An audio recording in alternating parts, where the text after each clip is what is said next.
பிடிக்க முடியாத ஒரு ஆண்டாக அமையும். ஏன்னா வாங்கினாடி அந்த மாதிரி நான் மறக்க மாட்டேன்டா வச்சு செய்வேன் அப்படின்னு சொல்கிற அளவுக்கு நீங்கள் இருக்கீங்க, செய்வீங்க கண்டிப்பாக. ஏன்னா உங்களுக்கு சில விஷயங்கள் உண்டு.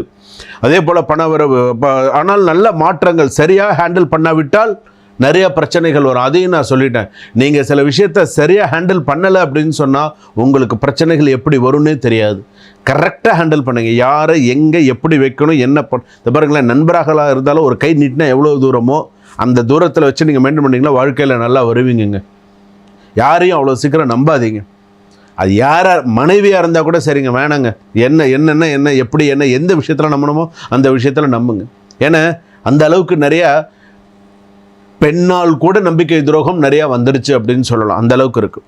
பாசிட்டிவான விஷயங்கள் அப்படின்னு எடுத்துட்டோம்னா வெளிச்சமான வெற்றி, நிறைய வெற்றிகள் இருக்கும், தொழில் விரிவாகும், குடும்ப ஆதரவு, கௌரவம் பெரும் ஆண்டு அப்படின்னு சொல்லலாம். நெகட்டிவான விஷயம் நான் சொல்லிடுறேன்.